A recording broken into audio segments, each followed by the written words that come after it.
Saat usahaku sudah besar, suamiku justru ingin menghapusku dari panggung yang kubangun sendiri. Saat peresmian kantor yang kurintis, suamiku minta aku tidak datang. Katanya bikin ia malu. Aku hanya tersenyum. Ia tidak tahu bahwa kata-katanya akan menjadi kehancuran bagi dirinya sendiri. Dan ia juga lupa, tahta perusahaan ini ada di tanganku. Namaku Ana Pradipta. Aku selalu memegang keyakinan bahwa jika dua orang berjuang dari titik paling bawah, maka saat tiba di puncak mereka akan saling menggenggam lebih kuat. Bersama Niko, aku memulai perjalanan panjang di dunia properti. Kami dulu hanya berdua, duduk di ruang tamu sempit, mencari peluang di antara tumpukan kertas proposal yang terus kuketik ulang demi terlihat layak di mata investor.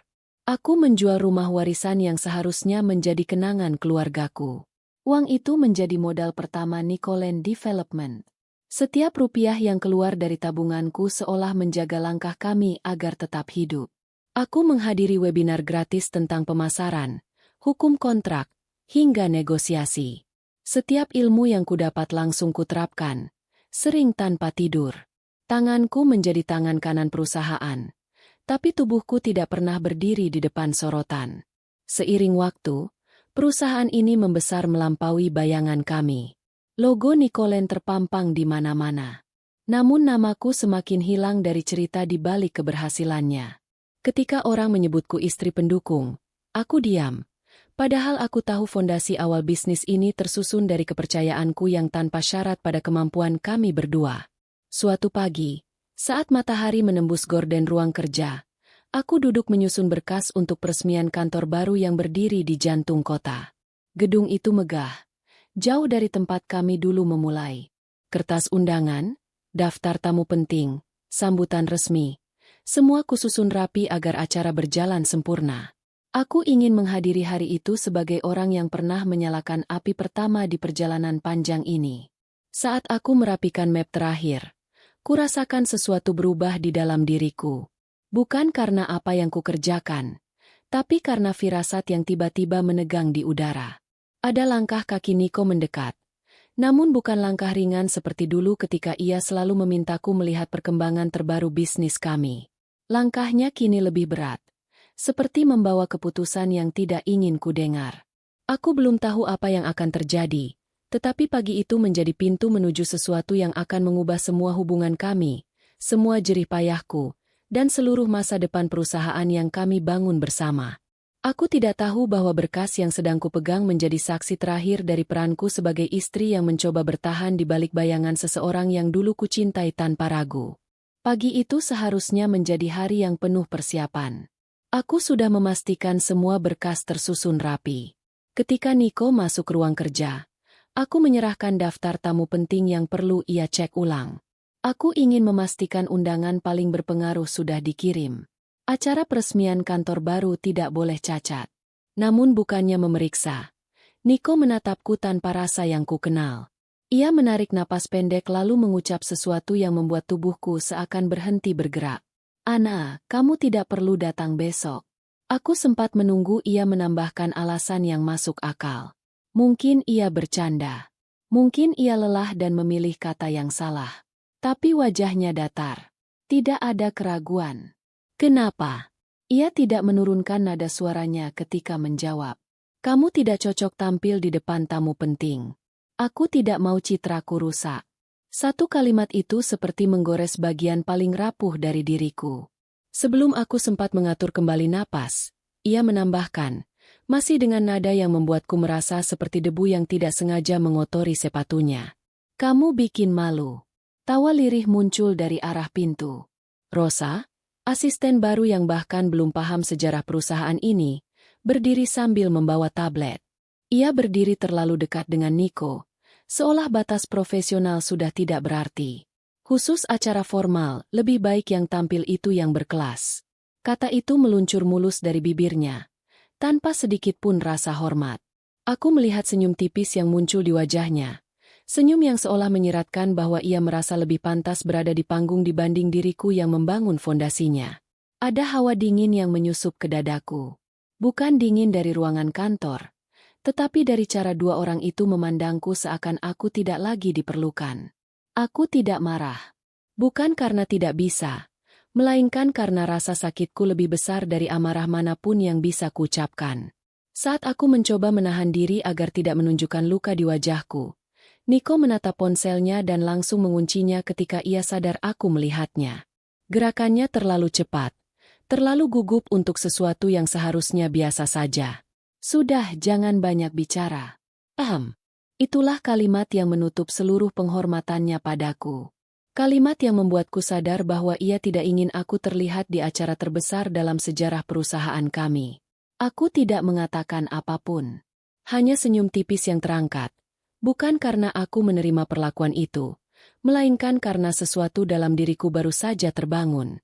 Mereka mengira aku akan mundur. Mereka yakin aku akan menangis diam-diam dan menutup diri di balik pintu kamar. Mereka sama sekali tidak tahu siapa yang sebenarnya membangun perusahaan ini. Mereka lupa bahwa aku tidak pernah memulai sesuatu tanpa menyiapkan cara untuk mempertahankannya. Dan hari itu, tepat saat penghinaan mereka jatuh seperti batu ke kepalaku, sebuah keputusan muncul di benakku. Keputusan yang akan membalikan arah hidup kami semua. Bab ini berakhir di sini. Malam itu rumah terasa jauh lebih senyap dari biasanya.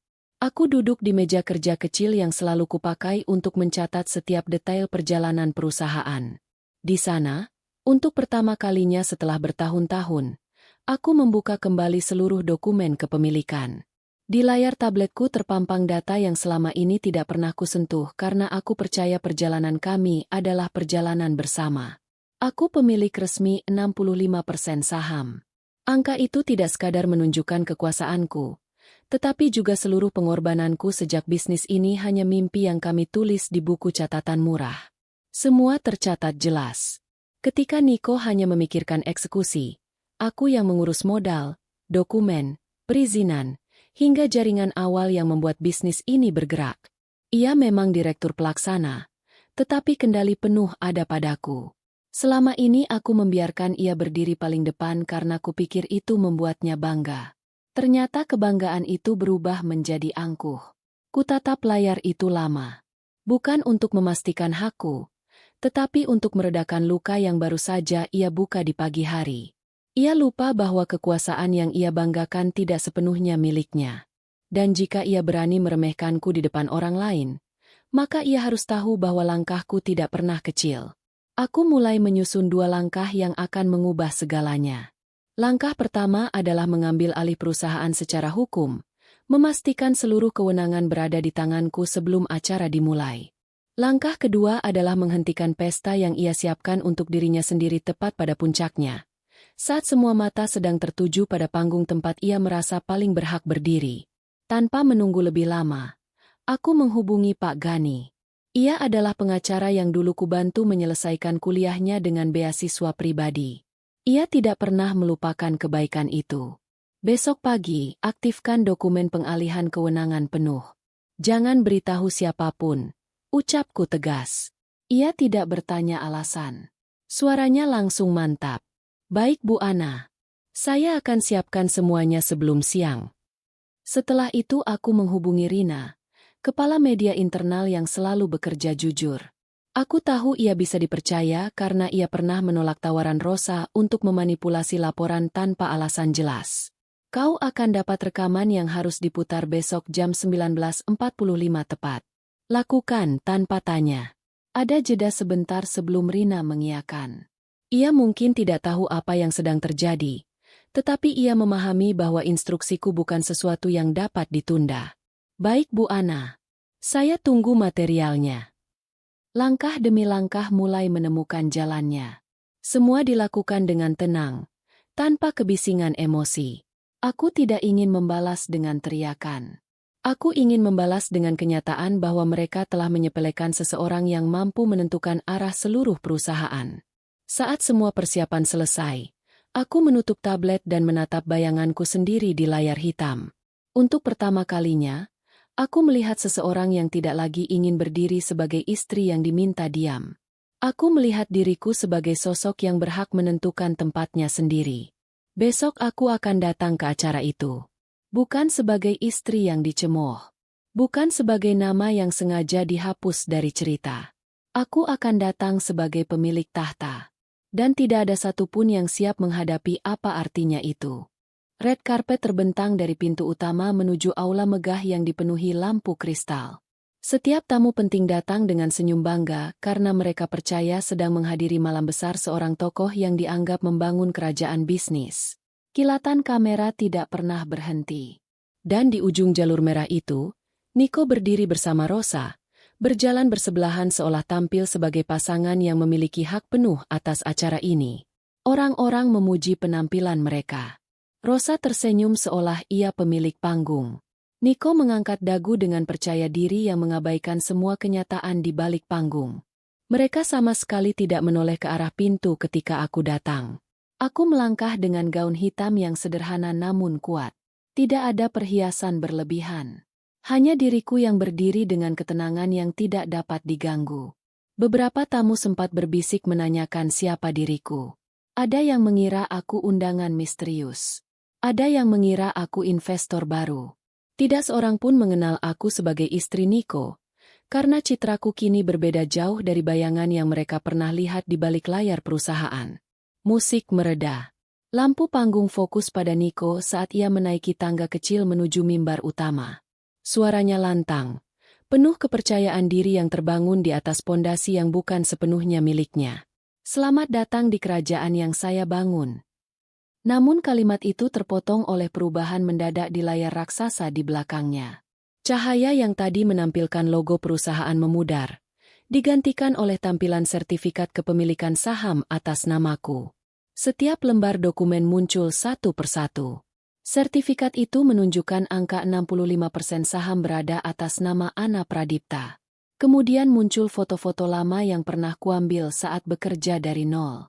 Foto proposal pertama, meja kecil tempat aku mengetik laporan, hingga bukti transfer penjualan rumah warisanku. Lalu terdengar rekaman suara yang dipersiapkan Rina. Suara itu sangat jelas, seolah baru terucap beberapa detik lalu. Ana, kamu bikin malu. Ruang mewah itu membeku. Tidak ada tepuk tangan. Tidak ada gumaman.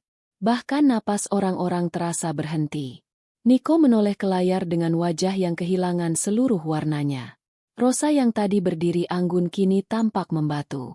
Aku melangkah menuju panggung. Setiap langkahku memotong sunyi yang melingkari ruangan. Kamera berputar, bergeser dari Nico ke arahku. Saat aku berdiri di sampingnya, sorotan lampu memusat pada diriku seorang. Perusahaan ini memang kerajaan, kataku tenang. Tapi saya ratunya. Reaksi audiens pecah seketika. Mereka terkejut, lalu bergemuruh dengan suara yang sulit dikendalikan. Ada tepuk tangan, ada bisikan tidak percaya, ada sorak yang mendukung. Rosa memeluk tasnya erat-erat. Wajahnya pucat dan kakinya bergerak mundur. Nico memanggilku lirih. Ana, tolong. Suara itu bukan lagi suara lelaki yang percaya diri. Itu suara seseorang yang menyadari ia berdiri di atas tanah yang bukan miliknya sejak awal. Kutatap ia tanpa sisa cinta. Mulai malam ini, kamu bukan direktur lagi. Dan kantor baru ini atas namaku. Isyarat kecil yang kuberi membuat dua keamanan bergerak mendekat. Mereka tidak kasar, hanya mengarahkan Nico untuk turun dari panggung. Ia tidak melawan. Bahkan tanpa tidak tahu harus meletakkan tangannya di mana. Rosa tidak menunggu dipanggil. Ia menyingkir sebelum namanya ikut terseret ke layar yang masih memancarkan bukti-bukti kebenaran. Saat Nico dan Rosa hilang dari pandangan, tepuk tangan memenuhi aula. Bukan tepuk tangan untuk drama yang terjadi, tetapi pengakuan atas siapa diriku sebenarnya. Untuk pertama kalinya, mereka melihatku bukan sebagai bayangan. Aku berdiri sebagai pemilik singgasana yang selama ini mereka kira bukan punyaku. Seminggu berlalu sejak malam ketika seluruh hidupku berubah arah. Kantor baru perusahaan kini berjalan di bawah kepemimpinanku. Tidak ada lagi keputusan yang harus melewati ego seseorang yang merasa paling berjasa. Suasana kerja menjadi lebih tenang, lebih teratur, dan para karyawan mulai memahami bahwa perubahan ini bukan sekadar pergantian posisi, tetapi penataan ulang fondasi perusahaan yang sejak awal kubangun. Di tengah kesibukan itu, aku berdiri di depan ruang konferensi untuk sebuah pengumuman penting. Para staf, media internal, dan beberapa investor hadir. Aku menatap mereka satu persatu sebelum memulai. Hari itu aku meluncurkan Ana Fund. Bukan sebagai balas dendam, melainkan sebagai harapan baru. Yayasan ini kubentuk untuk memberdayakan perempuan yang selama ini diremehkan perannya dalam rumah tangga maupun bisnis. Aku ingin mereka tahu bahwa langkah kecil mereka berarti, dan suara mereka layak didengar. Program ini menyediakan pelatihan keterampilan, bantuan modal usaha, dan konseling hukum bagi mereka yang mengalami perlakuan tidak adil. Reaksi para undangan luar biasa. Ada yang meneteskan air mata saat mendengar kisahku. Ada yang bertepuk tangan sambil menyebut namaku. Namun yang paling penting bagiku adalah wajah-wajah perempuan yang akhirnya melihat peluang baru untuk maju. Di balik semua itu, ada pesan-pesan masuk ke ponselku setiap hari. Nama pengirimnya selalu sama. Yo. Pesannya singkat. Seolah ia tidak tahu bagaimana merangkai kata setelah apa yang ia lakukan. Ia menawarkan penjelasan, meminta maaf, bahkan mengirim salam seolah kami masih berada pada masa ketika semuanya baik-baik saja. Kini ia bekerja sebagai staf marketing freelance. Tidak lagi memiliki akses ke perusahaan. Tidak lagi berdiri di panggung. Ia mencoba menghubungiku dengan harapan ada pintu kecil yang masih kubuka untuknya. Namun setiap pesannya berhenti di centang biru. Aku tidak membalas. Bukan karena benci, melainkan karena bab kami sudah selesai. Ada masa ketika aku mempertaruhkan segalanya untuk kebahagiaan kami. Kini aku mempertaruhkan segalanya untuk diriku sendiri dan perempuan lain yang berjalan senasib denganku. Dan saat sore itu matahari menyentuh jendela kantorku, aku merasa perjalanan panjangku akhirnya menemukan tempat untuk berlabuh. Bukan di sisi seseorang yang meremehkanku, melainkan di sisi tujuan yang jauh lebih besar dari itu. Dari kisah ini kita belajar bahwa hati yang dihina bisa menjadi kekuatan paling tajam. Sebuah luka dapat berubah menjadi arah baru yang tidak pernah kita bayangkan. Dan seseorang yang kau sepelekan hari ini bisa menjadi orang yang menentukan nasibmu esok hari. Aku, Ana Pradipta, bukan lagi istri yang dibungkam. Aku adalah pemilik singgasana yang dulu mereka kira bukan punyaku.